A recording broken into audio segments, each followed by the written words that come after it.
سلام، خیلی مخلصیم. خوبید رفقا؟ خوشید؟ خرمید؟ آقا خامه براتون زدیم. چه خامه ای؟ خامه سبک درجه یک، آسان، سریع، با بافتی کهکشانی. در کنار خانواده بزن، لذتش ببر. غذا باش بزن، شیرینی باش بزن. خامه خودتو درست کن. بسیار سبک و زیبا، فقط با دو تا چیز. زیاد خوشم نمیاد خیلی ها می نویسن با دو تا چیز، با سه تا چیز، بعد میبینی وسطش تقلب میکنن، ولی ما میگیم با دو تا چیز. بار اول آخرمونی که یه چیزی درست میکنیم میگیم با دو تا چیز. این خامه رو بزنی دیگه خامه خودتو زدی. واقعا لذت بخش آدم خامه خودشو بزنه. بشتابید خامه خود را بزنید. بزن بریم برای تهیه‌اش. با ما همراه باشید. یه خامه خونگی و خوشمزه که یک دو سه میشه آماده. یه بار بزنی تا آخرش میشی فنش. اسم خودتو بزن رو برندش. دوسته عزیز و گلم، برای درست کردن این خامه خوشمزه و پرکاربرد من اینجا 150 گرم شیر پرچرب دارم، 150 گرم کره بدون نمک.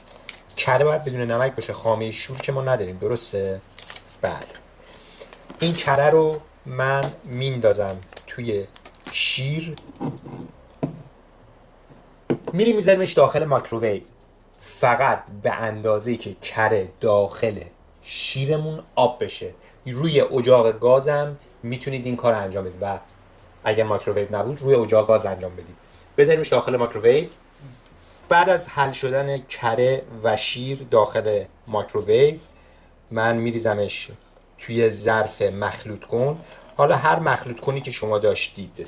فقط یک نکته‌ای که باید اینجا ما توجه داشته باشیم، مخلوط کنی که میخواید استفاده کنید باید موتورش موتور قوی باشه، چون که مواد ما مواد تقریبا گرم و داغیه. این وقتی که میخواد هم بزنه مخلوط کنتون یه جورایی کم نیاره. پس حتما از یه مخلوط کن قوی با دور بالا استفاده کنید. من از این مخلوط کنهای گوشکوبی استفاده میکنم و به مدت 3 الی 4 دقیقه ما شیر و کره رو میزنیم که کاملا چربیاشون یکسان بشه و به خورد هم بره. حالا بهتون نشون میدم. بریم برای هم زدن.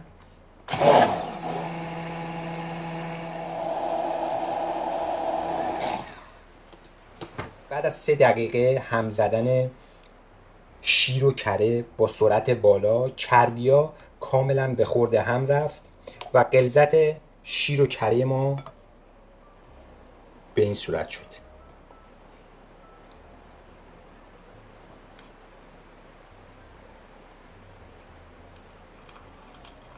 تقریبا مثل یه شیر خیلی پرچرب. من ریختمش داخل یه کاسه، میذارمش به دمای محیط برسه. بعد بهتون میگم که چیکار باید بکنیم.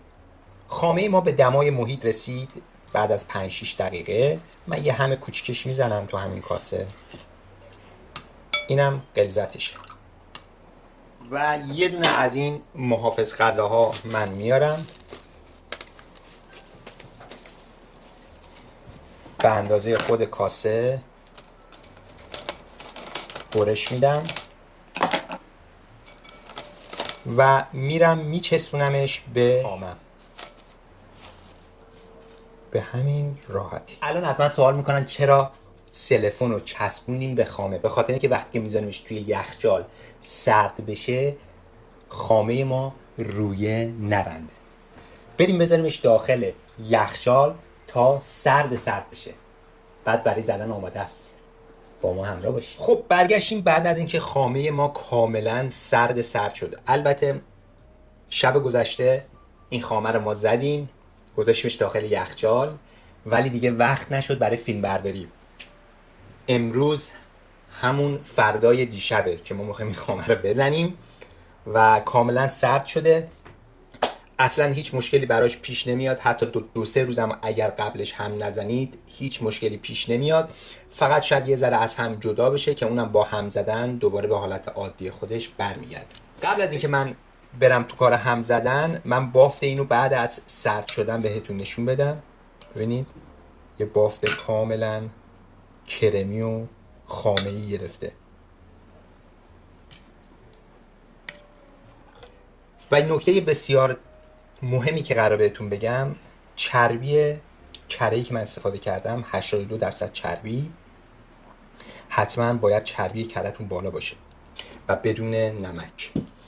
و شیری که استفاده کردم شیر پرچرب 3.8 تا 4.5% چربی شیر پرچرب 82%، 4.5% تقریبا چربی این که میشه 40% چربی خامتون. اگر تقسیم بفرمایید به صورت ریاضی میشه یه خامه 40% چربی شما الان دارید. این خامه که دارید شما میتونید قبل از اینکه بزنید صفر بشه میتونید داخل پاستا، سوپ و غذاهاتون استفاده کنید. داخل غذا اگر خامه احتیاج داشتید میتونید از این خامه استفاده کنید و وقتی که میزنیدش و صفر میشه، الان میخوام بهتون نشون بدم، این خامه میتونید برای کیک پزی و شیرینی پزی ازش استفاده کنید. من الان برم برای هم زدن خامه، اجازه میدی؟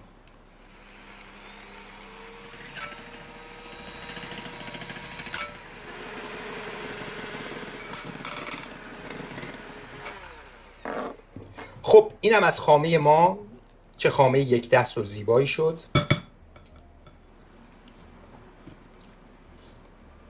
من یه ذره براشون متکلم بهده بود، یه ذره براتون خامه رو مزه بکنم. بسیار سبک شده. میتونم بگم طعمش از خامه هایی که بیرون میفروشن خیلی خوشمزه تره و عالی شده. شما میتونید تو غذاهاتون استفاده کنید، تو شیرینیاتون استفاده کنید، لذتشو ببرید. و اون طعم قالب خوشمزه‌ای که یه ذره خامه ها دارن که یه ذره چربیشون بالاست، خیلی تو دهن خوشمزه به نظر میرسه، این خامه اونو داره. اگه این خامه رو بزنی دیگه نمیای تو کامنت ها بنویسی برای ما آقا خامه قنادی از کجا بگیرم، خامه شما چرا شل بود، صفر شد، 40% چیه، 35% چیه. این خامه خودته و هر جا که بخوای میتونی ازش استفاده بکنی. لایک و کامنت و سابسکرایب یادتون نره. زنگولرم بفشارید و هر چی دکمه بود در کانال ما بفشارید. کانال ما در بست در اختیار شما، هر کار دوست دارید باش انجام بدید. امیدوارم که همیشه شاد و خوش و سلامت باشید در کنار خانواده مهربونتون. از این خامه‌های خوشمزه بزنید، حالشو ببرید. خدا نگهدار. خدا نگهدار. خدای اون دوست داشت نه؟ دمم گرم.